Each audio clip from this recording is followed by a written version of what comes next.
ensemble, nous puissions encore méditer sur la parole de Dieu. Ce matin, nous intitulons notre message comme ceci, les offrandes et les dîmes par rapport aux 4 concepts de l'insatiabilité. Notre texte de base, on l'a lu, mais aujourd'hui, par la grâce de Dieu, on va essayer d'entrer un peu en détail, en profondeur. Nous sommes dans Proverbe 30. Nous lisons du verset 15 au verset 16. La Bible déclare. Les offrandes et les dîmes par rapport aux 4 concepts de l'insatiabilité. Donc nous sommes dans Proverbe 30, de versets 15 et 16, la Bible déclare. La sangsue a 2 filles. Donne, donne. 3 choses sont insatiables. 4 ne dit jamais assez. Le séjour des morts, la femme stérile, la terre qui n'est pas rassasiée d'eau et le feu qui ne dit jamais assez. Amen. Dans les 4 concepts de l'insatiabilité dont nous avons parlé dans le thème, le premier c'est le séjour des morts, le deuxième c'est la femme stérile, le troisième la terre qui n'est jamais rassasiée d'eau, et le 4e, le feu qui ne dit jamais assez. Nous allons faire un petit survol un peu d'abord sur les 4 éléments pour que nous puissions réaliser un peu de quoi il s'agit au juste. Quand nous rentrons dans le discours de Christ, je crois dans Matthieu 16, on va le lire tantôt, quand il posait la question aux disciples, qu'est-ce que les gens disaient qu'il était? Quand Simon-Pierre a dit que tu es le Christ, le Fils de Dieu vivant, Christ lui a dit, tu es heureux Simon, fils de Jonas. Ce ne sont pas ta chair et ton sang qui t'ont révélé cela, mais c'est mon Père qui est dans les cieux. Et moi je te dis que tu es Pierre et que sur cette pierre je bâtirai mon église et les portes du séjour des morts ne provoqueront point contre elle. Donc selon le discours de Christ, c'était pour la première fois qu'il a énuméré le concept église. Qu'est-ce que c'est que l'église selon les pensées de Christ? L'église selon les pensées de Christ, c'est quand Christ se bâtit au-dedans de nous. Lui, il est l'immortalité. Lui, il est l'éternité. Quand il se bâtit au-dedans de nous, si bien que les décisions du séjour de mort n'ont plus de pouvoir sur nous, c'est-à-dire nous passons de la mortalité et nous entrons dans l'immortalité. J'espère que ça se comprend. Et le deuxième élément, c'est la femme stérile. La femme stérile dont on parle ici n'a rien à voir avec un concept humain.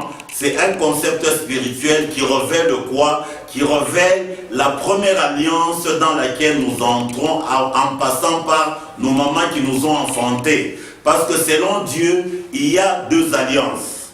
La première, dont la base est le sang souillé, c'est ça l'alliance qui scelle la mortalité. La deuxième alliance, c'est l'alliance dont la base est le sang de Christ. Cette alliance scelle l'immortalité. Donc le 3e élément, c'est la terre qui n'est jamais rassasiée d'eau.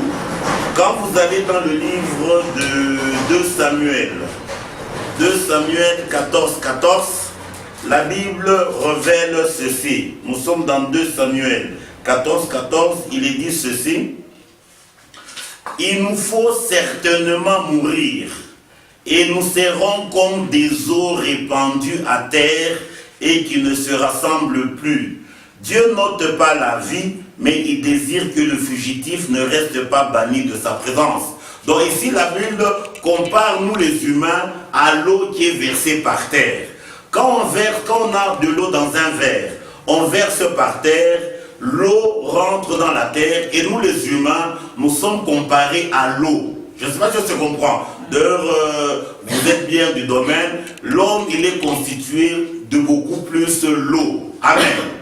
Donc, comme l'Écriture le dit, la terre, elle est là pour avaler l'eau. L'eau qui constitue tout un chacun de nous.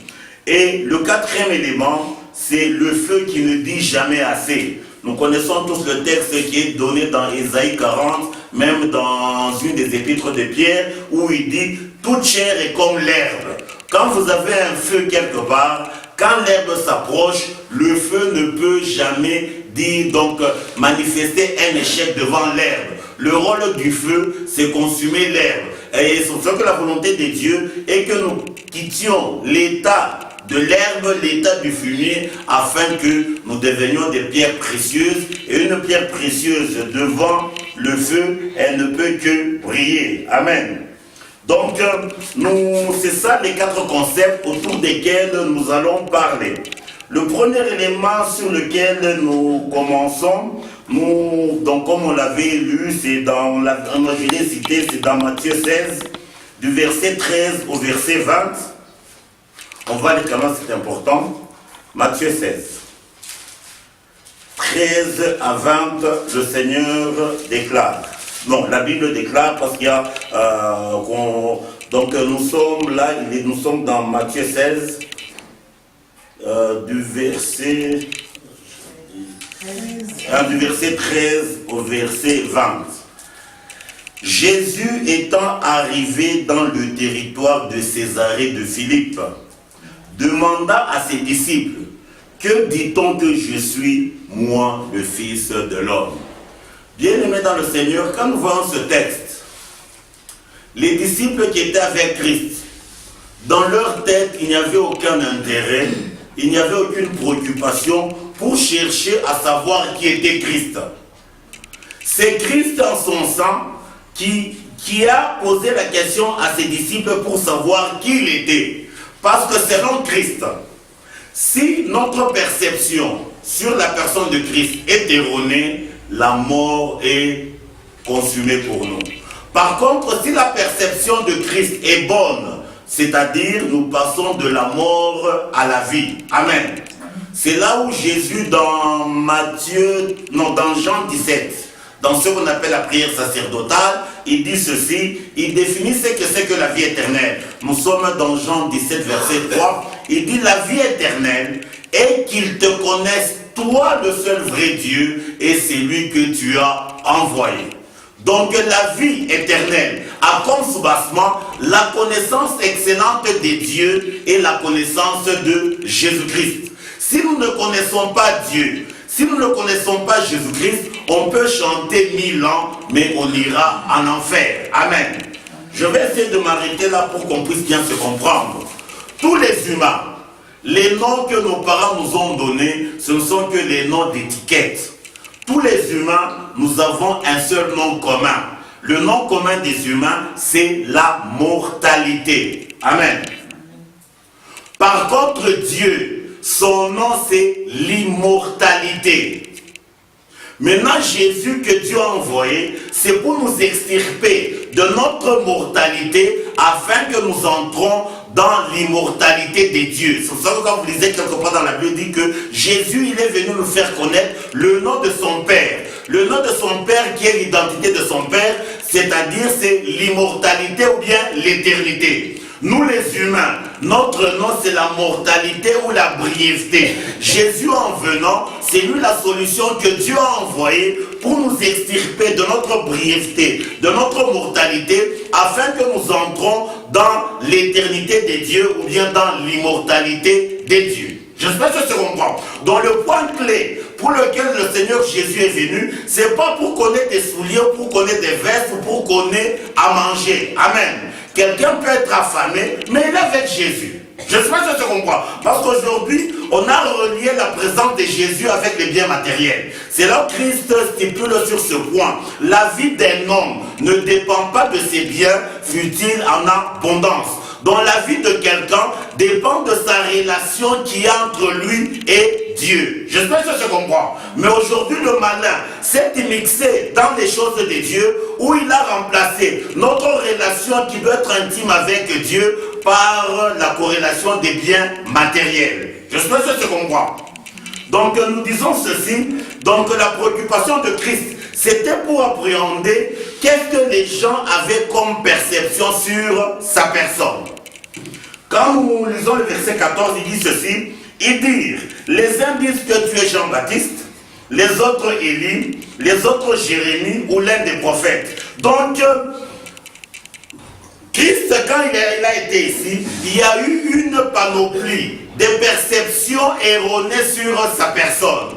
Et la panoplie de perceptions erronées sur sa personne, c'est ça l'image de la panoplie des différentes doctrines qui se réclament du nom de Christ. Je sais pas si je comprends. Ici, je vais vous donner une anecdote pour qu'on se comprenne. Christ, quand il parle de sa doctrine à lui, il dit ceci, ma doctrine n'est pas de moi, elle est de mon Père. Donc Christ n'a pas rédigé sa propre doctrine. Mais nous voyons aujourd'hui, des gens se mettent quelque part, ils prennent la Bible, ils soutirent les versets qui les intéressent. Et ils disent, ils ont établi leur doctrine. Donc ces gens, ils sont au-dessus de Christ. Parce que Christ, lui, il n'a pas fabriqué sa doctrine. La doctrine de Christ, il la tire de son Père. Je ne sais pas si ça se comprend. C'est trop important. Donc la panoplie de perceptions erronées qu'il y avait sur la personne de Christ, c'est ça l'image prophétique de la panoplie des différentes doctrines qu'il y a au nom de Jésus. Je ne sais pas si ça se comprend. C'est là où nous disons toujours la vraie doctrine de Christ. La vraie doctrine ou la doctrine de Dieu, c'est Christ révélé par le Père et perçu selon le Père. Je ne sais pas si ça se comprend. C'est là où Simon-Pierre a dit, et Jésus a dit, et vous, que dites-vous que je suis? Et Simon-Pierre a dit, tu es le Christ, le Fils du Dieu vivant. Et Jésus, reprenant la parole, il lui dit, tu es heureux, bien-aimé dans le Seigneur. Le bonheur selon Dieu, ce n'est pas quand notre table est garnie de beefsteak.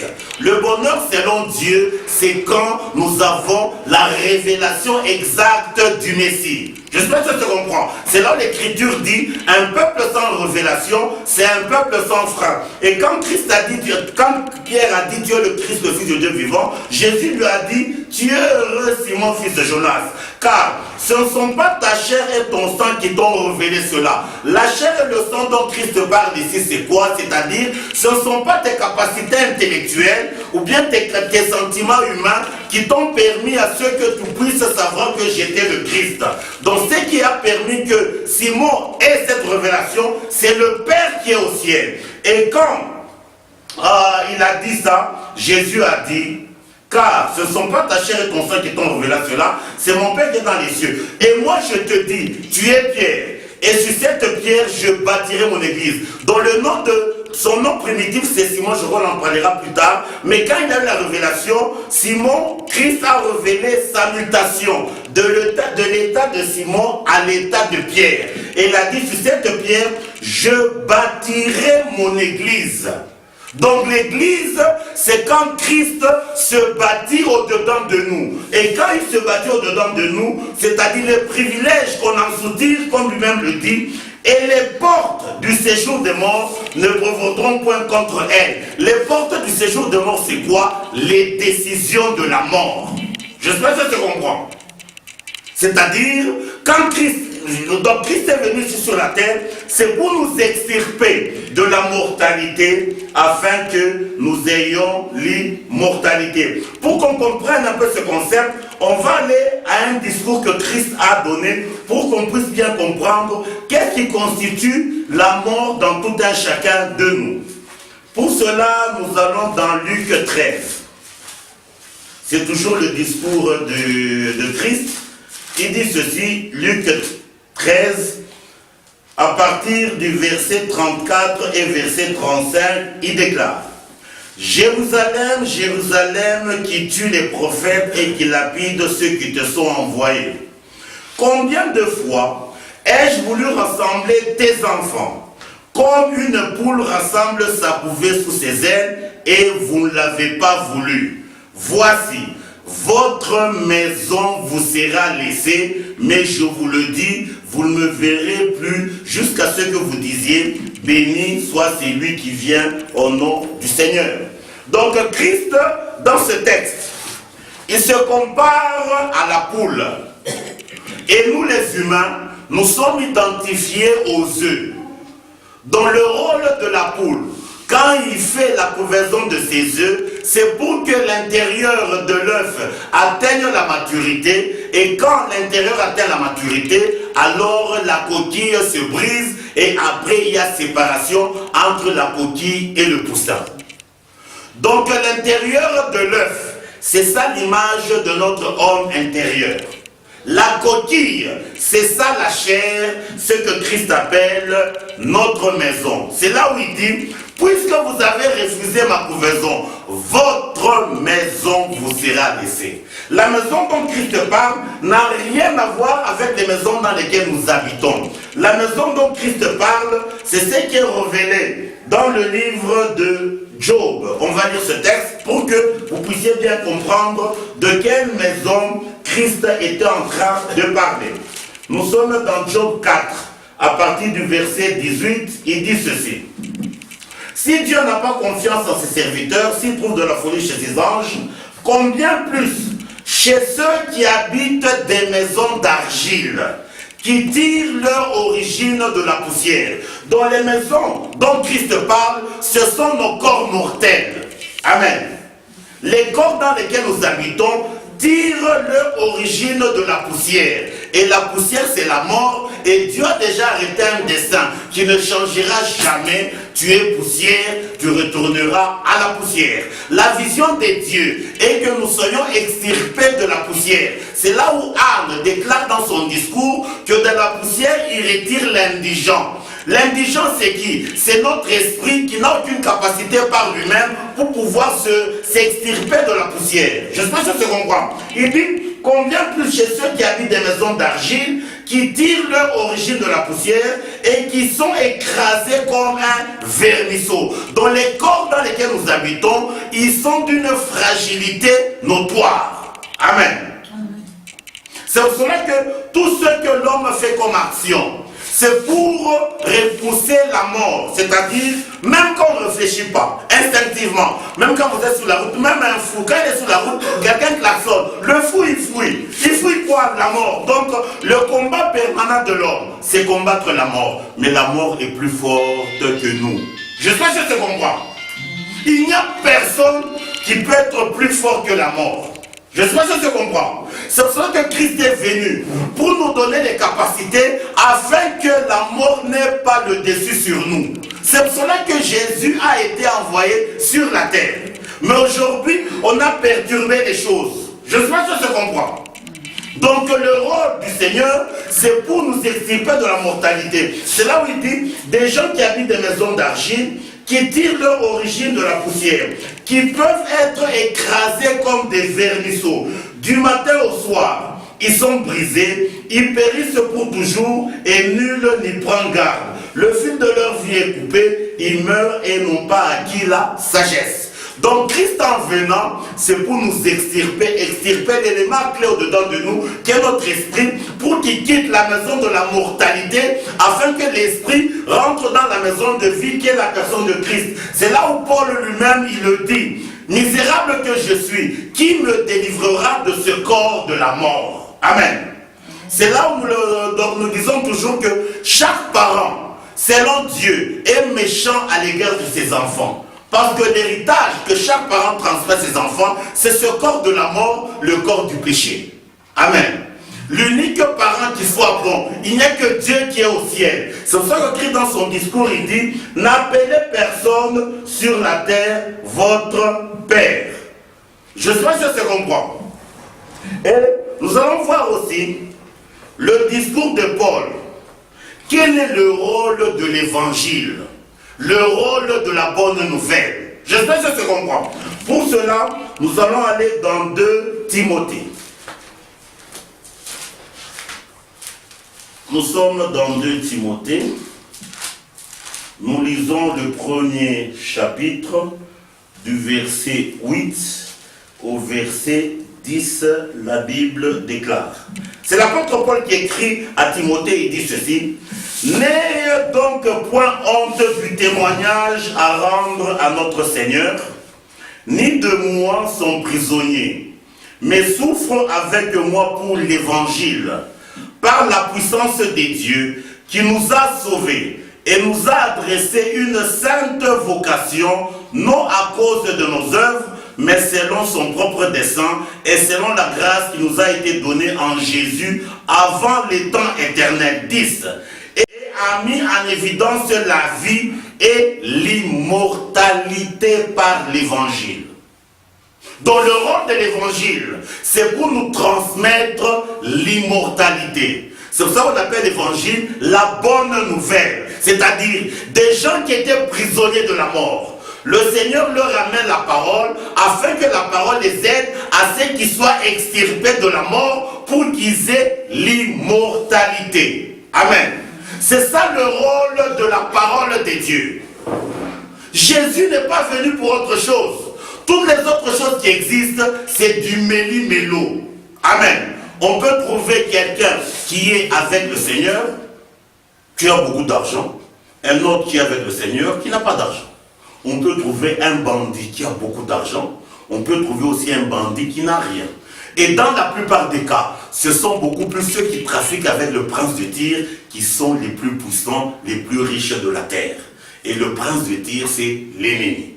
Amen. Mais aujourd'hui, les gens, ils sont en train ils disent, ma destinée, c'est que je dois percer. Bien-aimé, est-ce que Jésus nous a parlé de ça? C'est comme par exemple, je donne un exemple, on est dans une classe. On est tous enfants de Dieu. Comme on est dans une classe, il y aura un premier, il y aura un dernier. C'est une impossibilité que tous nous soyons des premiers. Mais aujourd'hui, quelqu'un dit non, non, on va chasser l'esprit de pauvreté. Or, Christ a dit, les pauvres, il y en aura toujours. C'est lui qui dit qu'on chasse l'esprit de pauvreté. Et Christ qui a dit, les pauvres, il y en aura toujours. Et Proverbe dit, le riche et le pauvre se rencontrent. C'est moi Dieu qui a fait l'un et l'autre. Qui a menti là? C'est celui qui dit qu'on chasse l'esprit de pauvreté. J'espère que tu comprends. Et les gens, comme ils entendent ça, ils sautent. Et on dit, celui qui va sauter plus grand, ça va se réaliser dans sa vie. Et les gens croient que la chrétienté, c'est l'exercice physique. Non. J'espère que tu comprends. Donc Christ, il est venu pour nous retirer de la mortalité. On va lire un texte qui révèle bien ce concept. On est dans le livre de Job. Le chapitre 40, nous lisons à partir du verset 10. Ici, Dieu est en train de parler d'un animal particulier. Quel est cet animal? L'hippopotame. Amen. L'hippopotame, si vous allez faire des recherches, c'est l'ensemble des deux mots. Le cheval des eaux. C'est pour ça que vous regardez, là où on fait la course de chevaux, on appelle ça les cercles hippiques. Je ne sais pas si on se comprend. Hippopotame, c'est deux mots. Le cheval des eaux. Le cheval révèle la puissance. Les eaux révèlent la mort. Amen. Donc l'hippopotame dont la Bible parle ici, c'est le diable. C'est lui qui a la puissance de la mort. Amen. Avant de lire ce texte, je crois qu'on va lire un autre texte pour qu'on puisse bien réaliser ce que nous avons dit. On va rentrer à Job après. Nous allons aller dans Ésaïe 27. Le premier verset, on va lire qu'est-ce que la Bible dit sur le monstre de la mer. Ésaïe 27. La Bible déclare. Ésaïe 27, le premier verset. En ce jour, l'Éternel frappera de sa dure, grande et forte épée le Léviathan, serpent fuyard, le Léviathan, serpent tortueux, il tuera le monstre qui est dans la mer. Donc le monstre là-bas, c'est ça l'hippopotame. C'est le même concept dans le livre de Jonas, le fameux poisson qui avait avalé Jonas. Je ne sais pas si on se comprend. Je ne sais pas si on se comprend un peu là-bas. Pour qu'on comprenne bien, on va rentrer à Job après. On va lire un peu le discours de Jonas quand il était dans le ventre du poisson. Et on va voir à partir du discours de Jonas, le ventre du poisson, c'est quoi au juste? Amen. On va d'abord dans Jonas, le chapitre 2. C'est un point important. Donc, Jonas, le chapitre 2, on lit le texte pour voir les propos de Jonas quand il était dans le ventre du poisson. Comme Christ, un jour quand il a fait la guérison d'un aveugle, lui il est parti. Les pharisiens quand ils sont venus, ils ont posé aux parents de l'aveugle: est-ce que réellement votre fils était aveugle? Les parents ont dit: notre fils a de l'âge. On ne peut pas témoigner pour lui. Lui-même, il va témoigner. Pourquoi je prends ce cas? C'est pour montrer. C'est lui qui va témoigner. Du concept du ventre du poisson, c'est Jonas qui a été dans le ventre du poisson et non pas moi et vous. Amen. Nous lisons ce que Jonas dit sur le ventre du poisson. On est dans Jonas 2 à partir du premier verset. L'Éternel fit venir un grand poisson pour engloutir Jonas. Et Jonas fut dans le ventre du poisson 3 jours et 3 nuits. Jonas dans le ventre du poisson pria l'Éternel son Dieu et dit: dans ma détresse, j'ai invoqué l'Éternel, il m'a exaucé. Du sein du séjour des morts, j'ai crié et tu as entendu ma voix. Donc Jonas décrit le ventre du poisson comme étant le séjour des morts. Donc le séjour des morts, c'est ça le ventre de Satan. Amen. Il continue, il dit ceci: tu m'as jeté dans l'abîme, dans le cœur de la mer. Les courants d'eau m'ont environné, toutes tes vagues et tous tes flots ont passé sur moi. Je disais, je suis chassé loin de ton regard, mais je verrai encore ton saint temple. Les eaux m'ont couvert jusqu'à m'ôter la vie. L'abîme m'a enveloppé. Donc l'eau, c'est ça la symbolique de l'abîme qui symbolise la mort. Il continue: les roseaux ont entouré ma tête, je suis descendu jusqu'aux racines des montagnes, les barres de la terre m'enfermaient pour toujours, mais tu m'as fait remonter vivant de la fosse. Éternel mon Dieu, quand mon âme était abattue au-dedans de moi, je me suis souvenu de l'Éternel et ma prière est parvenue jusqu'à toi dans ton saint temple. Ceux qui s'attachent à des vaines idoles, éloigne d'eux la miséricorde. Pour moi, je t'offrirai des sacrifices avec un cri d'action de grâce. J'accomplirai les vœux que j'ai faits. Le salut vient de l'Éternel. 11. L'Éternel parla au poisson et le poisson vomit Jonas sur la terre. Dans le fameux poisson, il n'y a que Dieu qui a la capacité de lui donner les ordres pour qu'il ne puisse pas nous avaler. Amen. Je sais ce qu'on comprend. C'est pour ça que Jésus, quand il devrait parler de l'œuvre de la croix, il s'est référé au miracle Jonas. Je sais ce qu'on comprend. Maintenant, nous rentrons dans Job 40, à partir du verset 10. C'est Dieu qui parle de l'hippopotame qui est le cheval des eaux, à savoir Satan. Qu'est-ce que Dieu dit sur Satan? Il dit ceci: voici l'hippopotame à qui j'ai donné la vie comme à toi.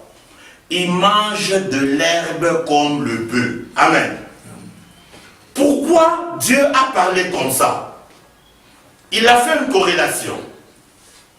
Il dit, de la même manière que l'herbe ne peut pas résister devant un bœuf, de la même manière, nous les humains, qui ne sommes que la paille, nous ne sommes que l'herbe, on ne peut pas résister devant l'hippopotame. Je sais pas si tu comprends. C'est là que Christ a dit à Simon-Pierre: Simon, le diable t'a réclamé pour te cribler comme du froment, mais moi j'ai intercédé pour toi. Donc le Seigneur, il fait une corrélation. Quand vous prenez un bœuf, vous le mettez sous un endroit là où il y a un gazon. Le bœuf va bouffer le gazon et le gazon ne peut jamais résister devant le bœuf. Donc la corrélation qui est entre l'herbe et le bœuf, c'est ça la corrélation qui est entre nous et Satan. Seul comme Christ a dit, nous ne pouvons rien. Il continue. Le voici, sa force est dans ses rangs et sa vigueur dans les muscles de son ventre. Le ventre de Satan, c'est son séjour des morts. C'est le séjour des morts. C'est là où il y a la puissance de Satan. On dit ceci: sa vigueur sa vigueur dans les muscles de son ventre. Donc quand quelqu'un entre dans le ventre de Satan qui est le séjour des morts, il n'y a pas possibilité d'annexer, d'en soi, de s'extirper de ce ventre. J'espère que je comprends.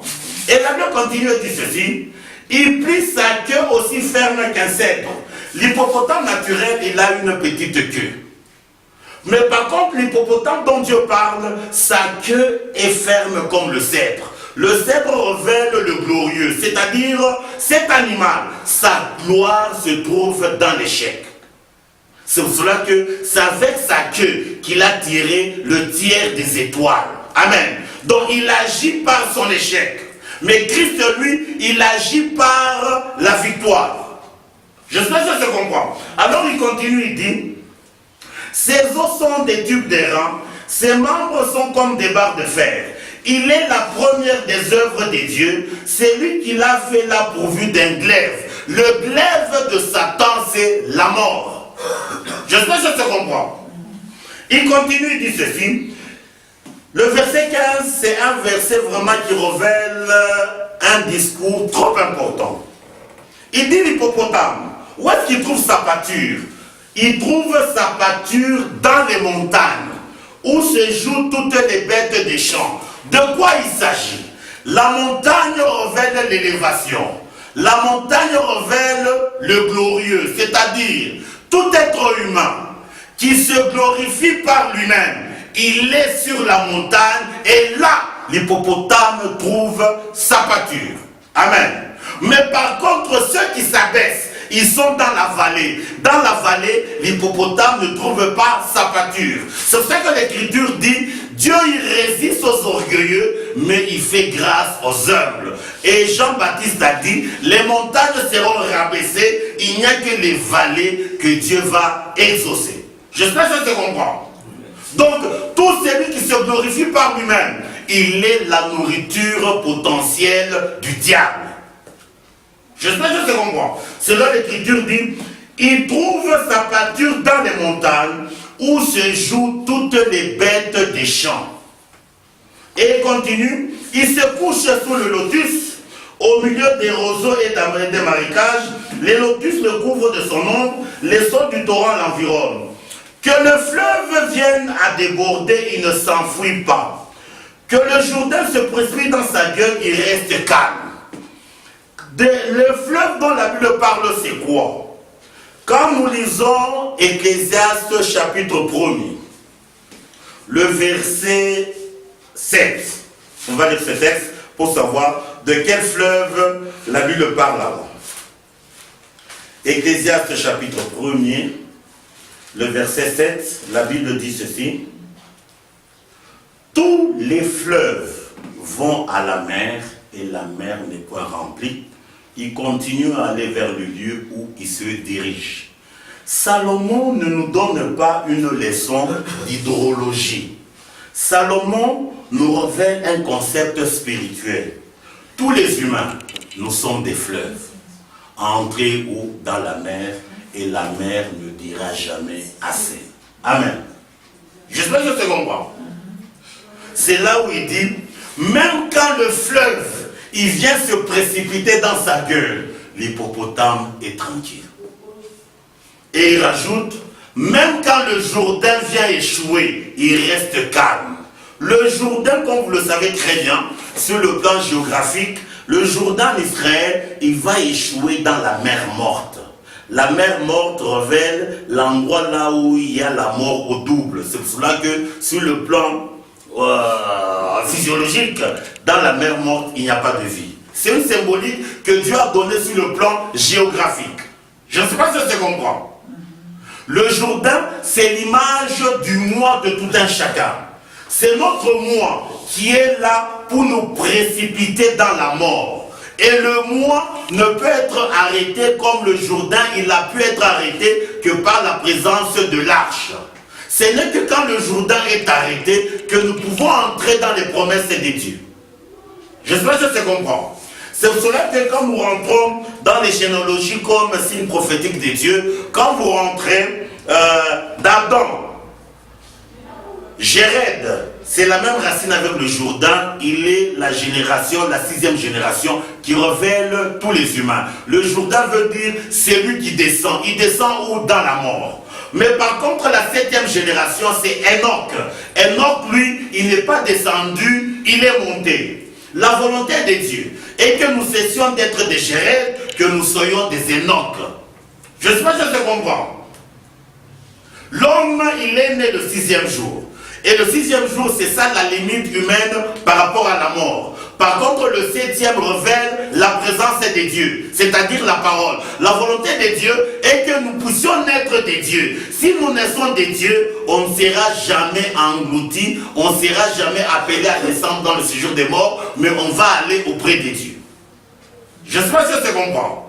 Donc le Jourdain veut dire celui qui descend. Tous les humains, leur nature, leur destinée, c'est descendre dans la mort.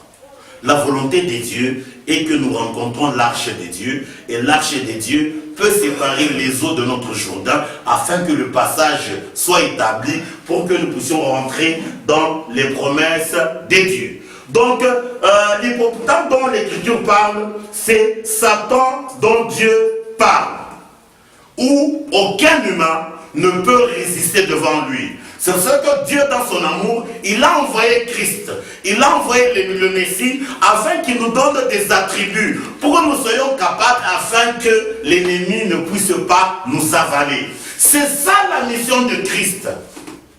Bien-aimé, Christ n'est pas venu pour nous donner les pagnes. Il y a des gens qui insultent Dieu du matin au soir. Ils ont des mâles et des mâles d'épargne. Je ne sais pas si on se comprend. Christ, il est venu pour nous donner l'immortalité. C'est trop important. C'est pour ça que nous allons lire Matthieu 22, 32, voir un peu le discours de Christ. Qu'est-ce qu'il dit là-dessus? Matthieu 22, verset 32. Le Seigneur déclare. Matthieu 22,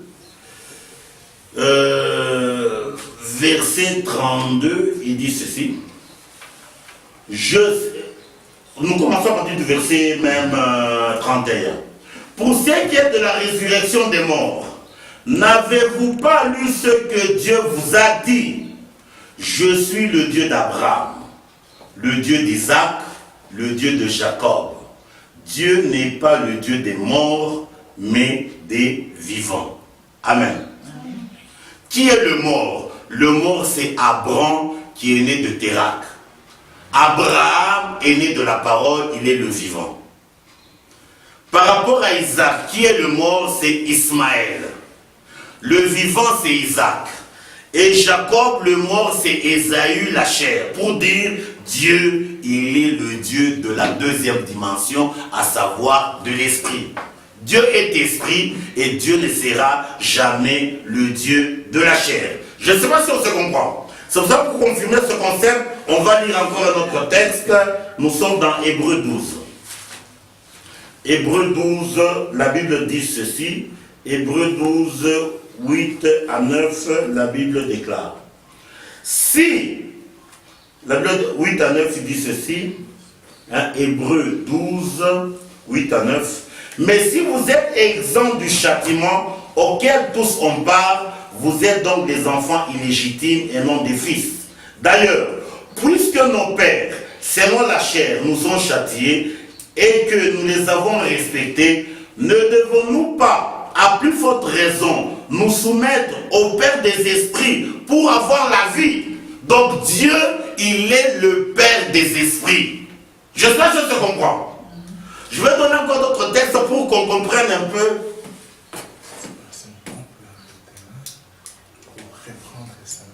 Oui, il n'y a pas de problème. Oui, donc nous disons que Dieu est esprit.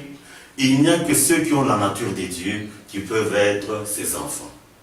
Donc pour être enfant de Dieu, le point clé, c'est être extirpé de la maison de poussière pour que nous puissions nous retrouver dans la maison des dieux. C'est pour ça que quand Psaume dit « Je suis dans la joie », quand on me dit « Allons à la maison de l'Éternel », n'a rien à voir avec le concept de dimanche.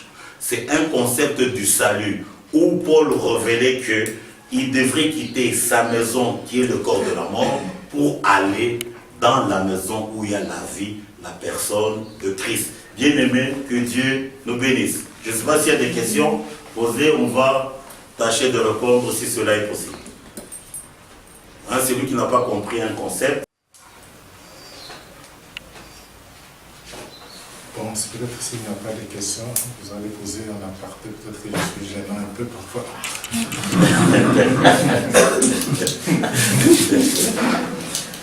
Alors, j'espère que cet enseignement est très important. L'ancien va continuer, il va répéter. C'est parce que nous voulions que nous puissions comprendre pourquoi le mal domine sur la terre. C'est tout à fait normal. Et pourquoi le combat est si dur? Pourquoi le combat est si dur? Pourquoi la sorcellerie est difficile à quitter? Trop même difficile à quitter. J'ai tenté d'aider des enfants sorciers. Ils vont te mentir du matin au soir. Mais bien aimé, traite la vie d'ancien. Si la parole ne touche pas quelqu'un, impossible. Il n'y a que la parole qui peut ordonner au poisson de vomir quelqu'un. Et d'ailleurs, quand tu parles, je me rappelle d'un enfant que je voulais aider. Parfois, il vient me dire, non, non. J'ai vu un homme avec des habits blancs. Il m'a dit, réponds-toi. Mais tout ça, c'est le mensonge. Si la parole de Dieu ne pénètre pas, et j'ai compris comment les gens s'amusent avec ce qu'on appelle le ministère de délivrance, où on chasse les démons. C'est du théâtre, mes bien-aimés.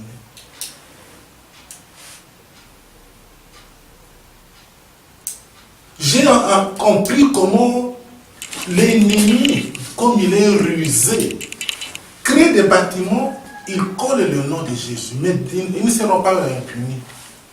Les gens qui comprennent, la Bible dit, sortez du milieu d'eux.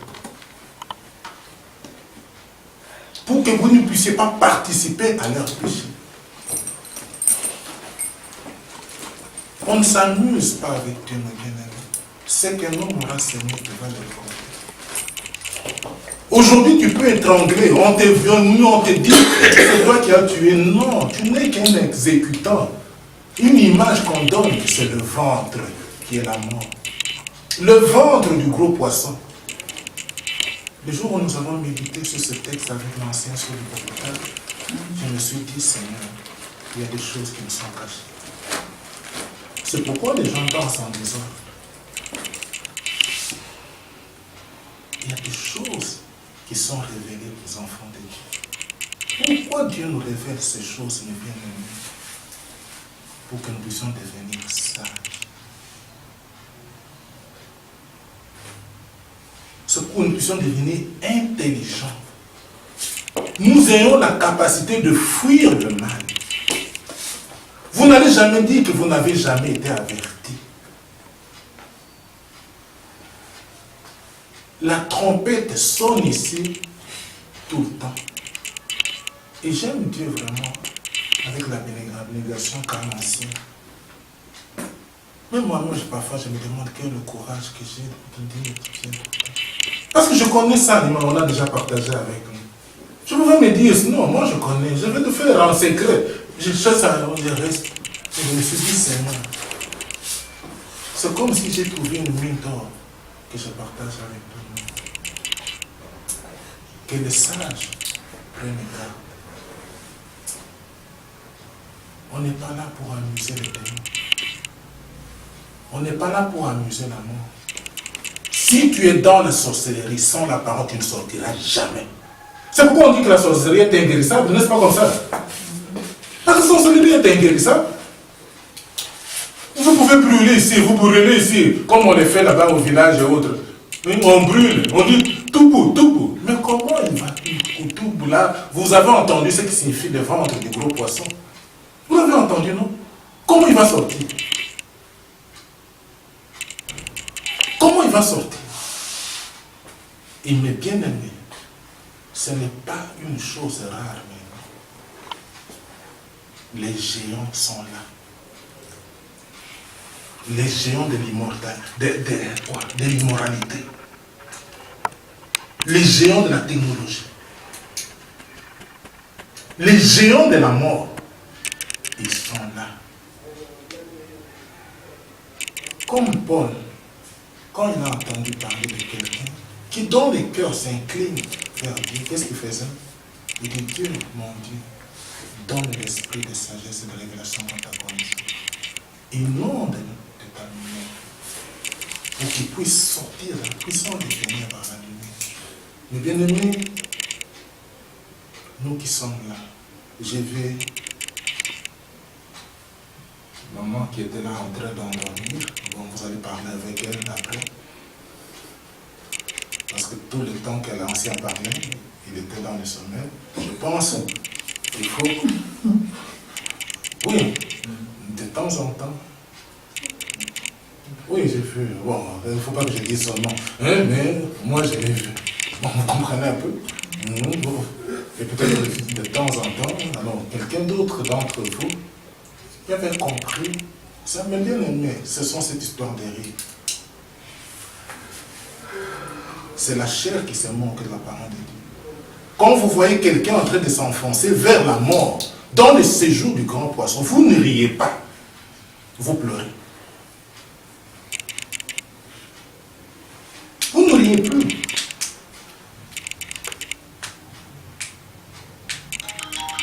Vous ne riez plus. Vous demandez à Dieu, non, que je me mette à prier. Que je me mette à prier. Vous pouvez rire, mais peut-être vous-même, vous êtes toujours dans la fosse. Et vous savez peut-être aussi ce que vous faites en secret.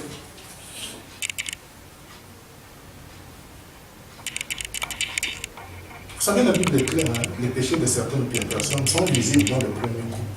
Mais d'autres, il faut désarmer. L'homme a la grande capacité de se cacher. Nous allons prier. Mais j'aimerais vraiment quelqu'un qui n'a pas compris. Pourquoi le mal donné? Pourquoi nous avons l'incapacité de nous en sortir par nos propres efforts? Pourquoi nous devons crier au secours à Dieu 24 heures sur 24? Pourquoi nous devons renoncer à nous-mêmes et prendre les choses au Seigneur? Mais bien aimé, il n'y a pas de l'avenir pour les méchants. L'avenir, c'est pour ceux qui ont la crainte de l'Éternel. Nous allons nous humilier.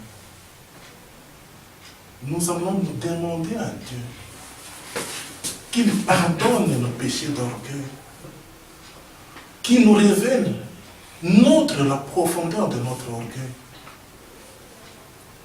et que nous puissions dire, Seigneur, aide-nous à diminuer, aide-nous à diminuer, aide-nous à disparaître, pour que nous puissions voir ça. Nous avons besoin de partager notre vie. Nous avons besoin de faire partager notre vie. Accorde-nous ton esprit de sagesse et de révélation, Papa éternel, notre Dieu. Accorde-nous, Papa éternel, notre Dieu. Oh Père, Papa éternel, notre Dieu. Comme Jonas, Papa éternel, notre Dieu. Oh, qui est sorti du ventre par ta parole puissante.